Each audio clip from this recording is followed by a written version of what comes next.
আসসালামু আলাইকুম। আমার মিম 2 মাস 3 মাস প্রায় হয়ে গেল হারাই গিয়েছিল।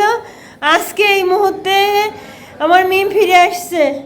খুব ক্ষুধার্ত, এত ক্ষুধার্ত, আর দেখতেই পাচ্ছেন কাবু হয়ে গেছে, একদম অনেক কাবু হয়ে গেছে। আমি তাড়াতাড়ি করে ওকে মাছ শুটকি খেতে দিয়েছি।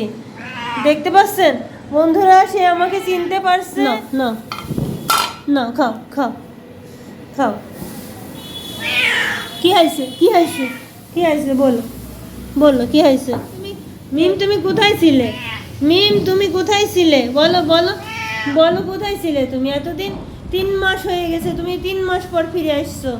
হ্যাঁ, আলহামদুলিল্লাহ বন্ধুরা, আমার মিম ফিরে আসছে। আমি একদম ওকে ছোটকাল থেকে মানুষ করেছিলাম, কিন্তু ও যে ফিরে আসছে দেখতে পাচ্ছেন।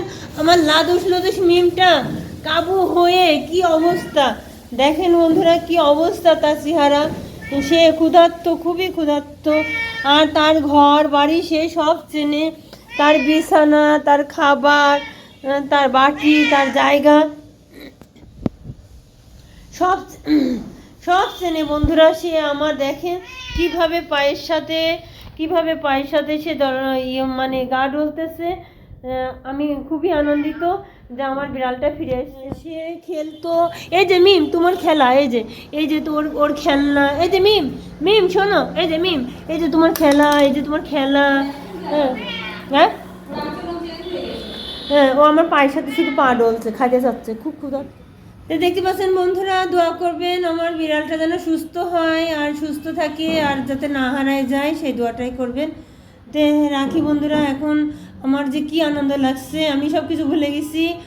আর ওকে পেয়ে ও যেন ভালো থাকে, সুস্থ থাকে, ওর যেন কোনো রোগ বালাই না হয়, যেহেতু 3 মাস হয়ে গেছে ও হারাই গিয়েছে। তে ফিরে আসছে 3 মাস পর। হ্যাঁ, তে আপনারা দোয়া করবেন যাতে আমার বিড়ালটা সুস্থ থাকে। কোথায় যে আটকায় পড়েছিল আমি জানি না বন্ধুরা। তে এখন দেখি ওকে নিয়ে কি করা যায়। আরেকটা বিড়ালও পাশে চলে আসছে বাসাতে একলা একলাই। তে এখন দুইজনে মারামারি করবে কি না, এটাও একটা চিন্তার বিষয়। তে আপনারা অবশ্যই কমেন্ট করবেন আর আমার ভিডিওটি দেখবেন আর আমাকে সুন্দর কমেন্ট করে পরামর্শ দিবেন। তো রাখি বন্ধুরা, আল্লাহ হাফেজ।